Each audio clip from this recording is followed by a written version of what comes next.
how's it going? It is Saturday, April 20th, and I'm here to do your weekly reading. I thought I would start with the chart of the moment as I was doing the reading. I waited actually for the sun to move into Taurus before I started doing it so we could get the proper energy for the rest of the week. And that just happened a few minutes ago. So as you can see, the sun here in Taurus is now in conjunction in the same sign with Uranus. So, as we mentioned, that could be some surprising, groundbreaking information that you get. You may have a sudden reversal of things that have been seeded for a while. It depends on where this is in your second house, or forgive me, it depends on which house this is in your chart, how where that's going to play out. But Uranus is always a bit expect the unexpected, so there's an extra light shown onto that. Now we also have later on this afternoon, this Venus is going to move out of Pisces and into Aries. So actually, this, even though the sun is moving into Taurus and that's a shift in energy, it's actually continuing to carry over the Aryan energy, because with Venus, who rules Taurus, moving into Aries, there will be some of that flavor. Now, we also have Mercury here in Aries, and if we look, Mars is over in Gemini. So Mercury in Aries and Mars in Gemini are in mutual reception. And what that means is that they're sort of they're what's it called? They're like a tag team, so they're working together. And what you may have is breakthrough thinking. You may be more blunt. You may have some new ideas on how to get started. And over here, action and your drive is going to come through communications. So there's a lot of doing and thinking that are very harmonious. This is actually a really nice moment, particularly for Aries, because it's like our thoughts and our actions are all kind of going in the same direction.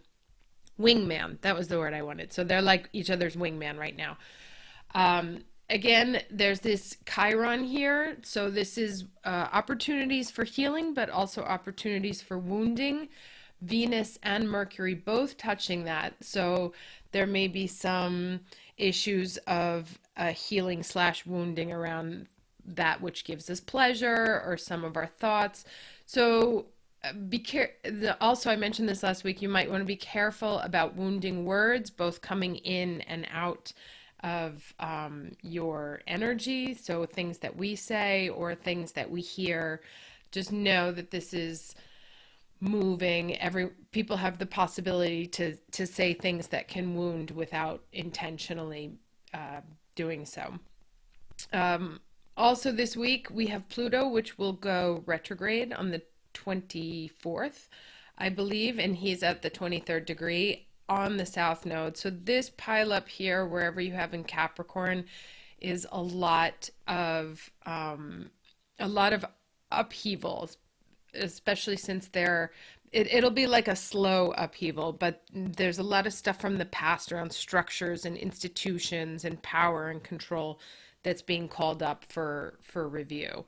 And so that is happening here. And of course, here we have the North Node in the first house as I do this reading. So the information that's given will help you. That's the Aries house also. So that's actually really nice synchronicity there. All right, so I'm going to move to the cards now.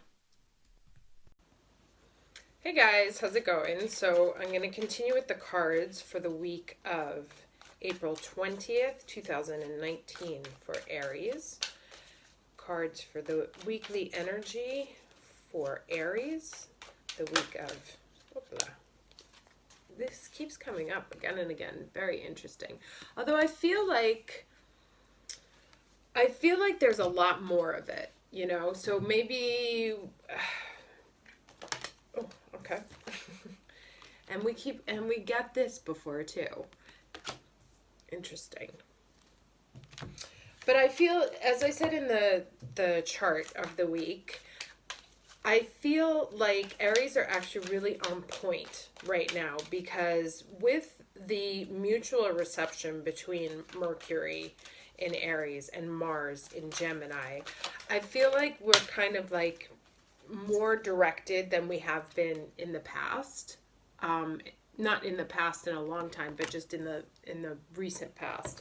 That we know where we want to go and we're ready to get there. It's like we've accepted what we need to accept, or we've understood what the issues are, and we're really ready. Our thoughts and actions are starting to align. I feel a strong push for Aries, and I feel like, I don't want to say supercharged, but supercharged. All right, so let's get 3 tarot cards for the energy of the week of April 20th. And I'm actually, something's telling me to pull another card here for that. But 3 cards for the week of April 20th, please. 3 cards for the week of April 20th, 2019 for Aries. Yeah, okay. So we have the High Priestess, the Death card in the center, and then the Page of Cups. I'm going to do another one here, and then I'm going to look this up. Big spiritual movements, but also moving towards, because the Death card is about entering into the gates of heaven, moving out of the earthly realm and into the spiritual. And this Page of Cups is really about fresh, new, emotional energy. So okay.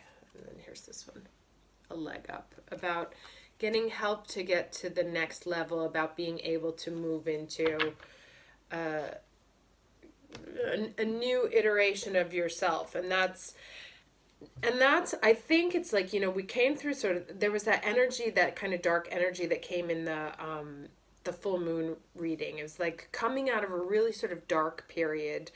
And also this interesting, moves from the black into the white, those columns.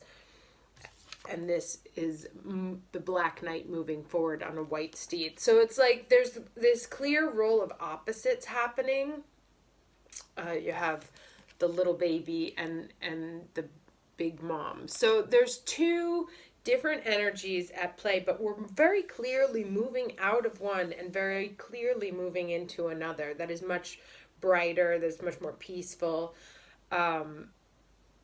That's closer.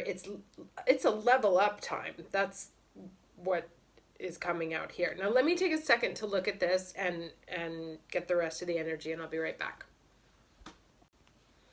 Okay, so this card here is the Art of Intuition, right? And it came out right on top of this card, which is the Intuition card itself. And this talks about trusting in your own mental processes, which is kind of what came out in the charts before, particularly with that Mercury in Aries and the Mars in Gemini. So as I was saying before, there's clearly a very strong alignment between our mental energy and our actions right now. And these are both kind of related to the end of cycles. So you may be, and perhaps it comes with the Pluto going into retrograde, because this is a Scorpio card. There may be something that looks like it's a loss that you don't welcome. This card says that nothing is completely lost, right? That it just transforms into something new, and that it's a situation that will eventually resurface, as does, the story of Pluto and Persephone is that he drags her down to the underworld, and the agreement is that she gets to spend 6 months on Earth and then 6 months in the underworld. So there's something that may look like it's leaving, that may not necessarily be leaving. It's just a moment of negotiation of how it's going to play out towards the end. That may be happening when Pluto goes into retro. What it's asking you to do is to trust your intuition that all will work out for the best, because ultimately what's happening is that there's a transfer of energy from something old into a new sort of fresh emotional feeling. And it asks here, it suggests to be open to assistance and to ask for assistance. So wherever you need, or wherever you perhaps feel blocked in something, if there's someone who can help you, or who can offer you guidance, perhaps a mentor, perhaps a guru, perhaps a psychologist, that I feel like something in there might trigger your intuition. Or if you get information that you don't think is vibing with where you want to go, trust your intuition, because these two cards are very clear. And also in this one, it's like trust your intuition about this process that you're on. This is a very spiritual card, and this is a very spiritual card. So whatever, and they both kind of speak of things that are hidden. She has all the secrets written on her scroll here, and she's dominated the knowing, the hidden, the seen and the unseen knowledge. And with this one, it's a transformation of earthly energy into a spiritual energy. So nothing is actually dying in your life right now, so much is transforming. And it may be this piece of you that's transforming, in terms of not apologizing anymore for things that maybe others didn't like, or where you felt somehow flawed. That is under transformation, and you're moving into a fresh new sense of emotional wholeness, that you have something new and interesting to offer. New and miraculous. I keep getting the story of the when Jesus fed with the fishes, that the one was able to handle the many. So there's actually something quite miraculous inside your cup that you have to offer. And so don't indulge these feelings of somehow being flawed or missing something, that aspect of us is changing to a point where we are quite conscious that not only are we whole and have something important to offer, it can actually be of assistance to others. Perhaps we are the ones offering a leg up. But in short, because I know this is going all over the place, trust your intuition. Don't worry about things that seem that they're ending, because they're not. They're just shifting into something different. Your thoughts and actions are aligned and on point, so trust that. Seek assistance where you need it, but always rely on your intuition, because you know best. But ultimately, what I see here is a very profound leveling up. That comes through the thinking and the actions, thinking and moving forward, being in clear alignment of where it's headed. So I feel like our destination is clear. We may have had lots of roadblocks, things that thought that they were over, but they're not over, having to require assistance. But the path forward is pretty clear here, and it's happening. So there's a good leveling up. I keep saying that, sorry. That's underway. Trust your intuition. You're getting to where you want to go. And that's it. I'm going to stop talking. Okay, so I wanted to add this addendum, because while I was writing the description for the video, I got this memory. I started singing this song from the 80s called from the Jeffersons. I don't know if any of you watched it. I'm definitely dating myself, but The lyrics were moving on up to the east side to a deluxe apartment in the sky. Moving on up to the east side, we finally got our piece of the pie, right? And I was reflecting on that because I was going to write it in the description box. And then I was thinking about when I was shuffling how there was the 10 of cups and the 3 of cups there. And here's this cup again on offer. I think we are very, very close to something we have wanted for a very long time, right? That's a, finally getting this piece of the pie to put back in of that which brings us emotional fulfillment, because there's that 10 of cups. So it's like a moment of celebration, and that 10 of cups and 3 of cups didn't come out because it's not time yet. But we do have the 1, right? And so the 1 is coming in, and the 3 and the 10 were like on the radar. So I feel like this moving on up to a different vantage point, because this guy's going to see things differently when he jumps up on top of that back, which is also tying into the mental energy of the week. When we move up and we level up and we see things from a different point, we start to realize that we're actually getting that piece of the pie that we wanted. So something that we have wanted that brings us a lot of emotional fulfillment is just around the corner.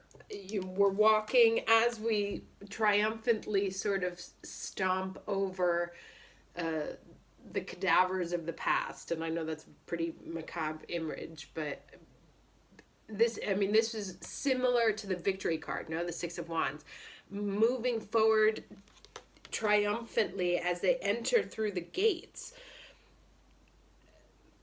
of the promised land, because he's headed into the gates of the spiritual kingdom. So I really firmly believe that actually something that we have wanted for a very long time is not far away. So I just wanted to add that because I thought that was a way better ending than the last one. Thanks again. Talk to you next time.